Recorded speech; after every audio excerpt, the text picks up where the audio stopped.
Bonjour, je m'appelle Chris et aujourd'hui je vais faire l'essai de la Subaru WRX 2020. La WRX est disponible en 4 versions. La version de base à 31 958 $ canadiens est livrée avec des sièges en tissu, jantes 17 pouces et un système d'infodivertissement de base et est disponible en plusieurs couleurs. Le modèle Sport coûte 35 458 et vient avec un ensemble d'aides à la conduite Subaru EyeSight, des sièges à réglage électrique, un toit ouvrant et un aileron arrière discret et de meilleurs freins arrière. Le Sport Tech coûte 38 758 et vous obtenez un système de son de qualité avec un infodivertissement de 7 pouces, des roues 18 pouces, une clé de proximité avec démarrage poussoir et siège en cuir. Ce Tech Sport RS coûte 41 658 et vient avec frein Brembo et siège Recaro. La voici en bleu.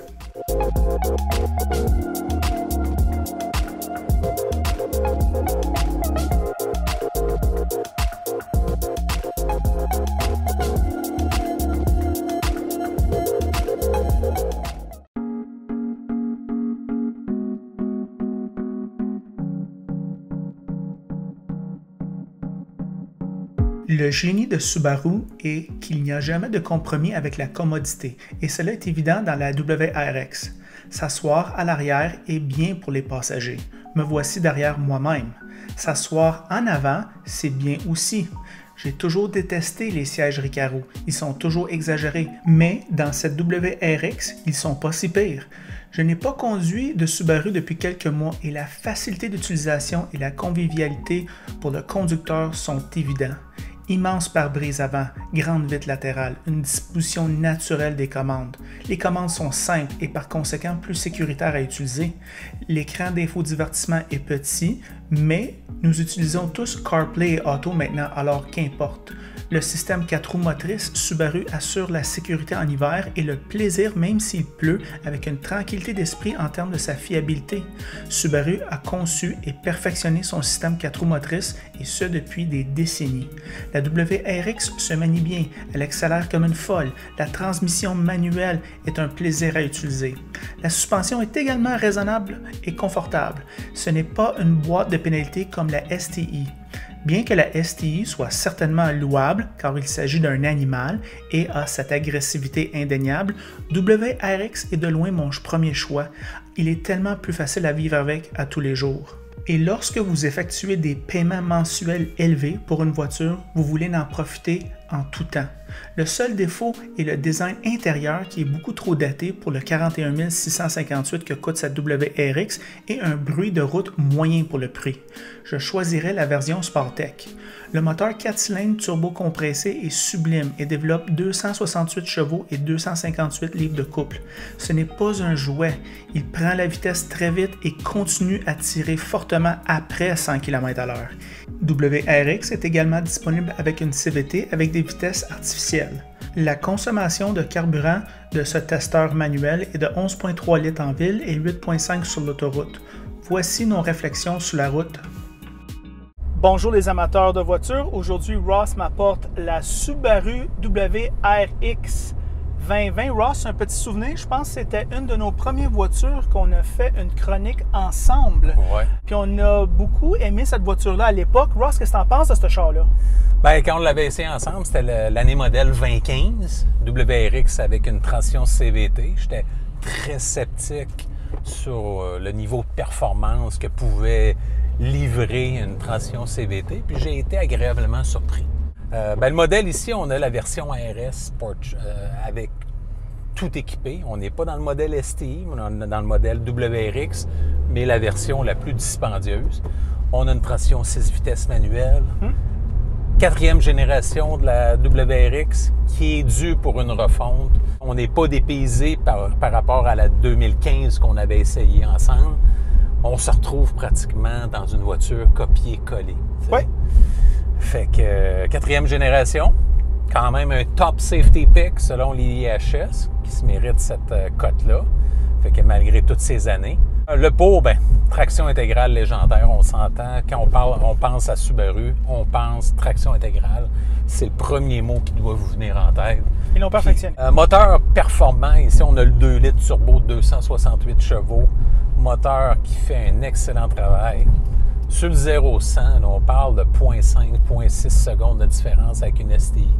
Fait qu'on est quand même dans des performances plus qu'acceptables. Très bonne tenue de route. On peut se rendre compte que le tout est très ferme, le châssis est ferme, la suspension est ferme, la direction est précise. On est dans une voiture à vocation sportive, une voiture à vocation de rallye automobile pratiquement pour les routes de Montréal. Oui. Fait que bon coffre pour la catégorie tout de même avec une petite voiture de cette taille-là. C'est sûr que l'ouverture du coffre c'est pas la plus grande que vous allez voir sur le marché, mais par contre, la profondeur du coffre, le volume total est quand même intéressant. Très bon rapport performance-prix. Okay? Ici, on a le modèle à 42 000 $, mais on peut aller dans les 30 quelques mille dollars si vous prenez le modèle de base. Transmission manuelle disponible. Fait que ça, c'est en Amérique du Nord, pour l'échiquier nord-américain, l'échiquier automobile nord-américain, c'est pratiquement en voie d'extinction. Fait que pour les nostalgiques, un 6 vitesses manuel, ben, si vous êtes l'acheteur pour ce type de transmission, ben, la WRX est là pour vous. Les comptes, ben, un vieux châssis aussi. Fait que là, on est dans un châssis d'Impreza de 2014-2015 qui a été quand même, qui faisait un excellent travail à l'époque. Par contre, ben là, il est dû pour une refonte et ça se ressent.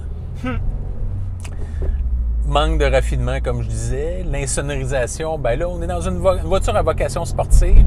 On aime entendre le bruit du moteur, mais sur un long voyage, ça peut être tannant, avec un bruit là, qui est omniprésent dans l'habitacle. Coût d'entretien, évidemment, on est chez Subaru, fait que c'est toujours un peu plus dispendieux que chez Toyota, Honda.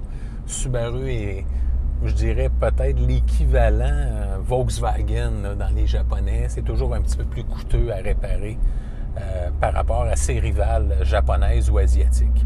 La concurrence, bien, on est dans un créneau qui est quand même un créneau niche, si je peux m'exprimer ainsi. Il n'y a pas beaucoup de joueurs à ce niveau-là.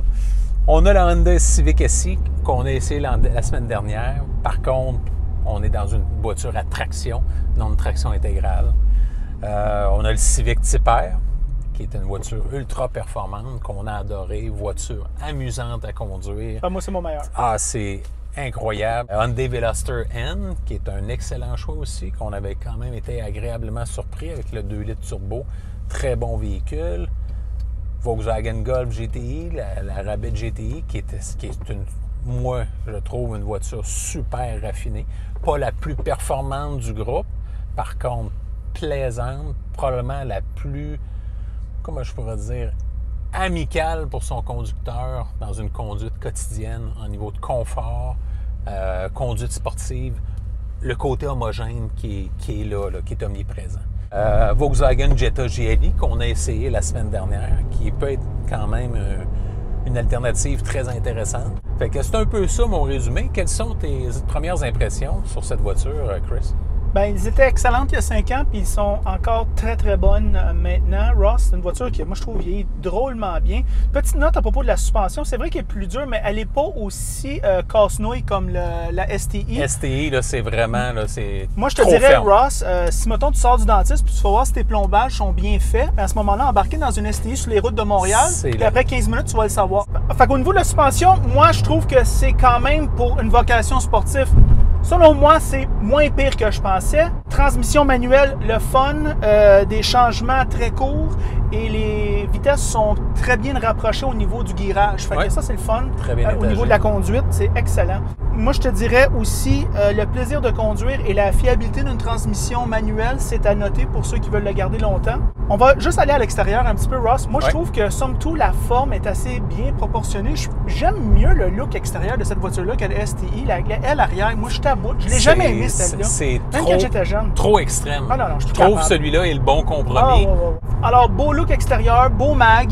j'ai rien à redire là-dessus. Quand tu t'achètes un Subaru WRX, t'aimes ce look-là, veux pas, là, ça te plaît un peu. Puis il y a des gens qui aiment beaucoup ce look-là.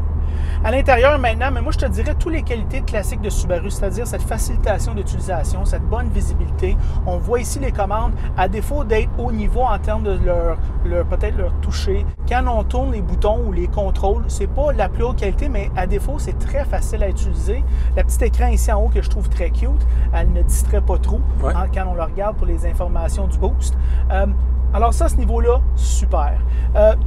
Encore une fois, Ross, je te dirais que le confort, normalement, Recaro, ils ont, selon moi, la réputation, ben, c'est selon juste moi, encore une fois, de faire les pires sièges dans l'industrie de l'automobile. À toutes les fois que je rentre dans une voiture avec des sièges Recaro, moi, mon dos crie Kiro.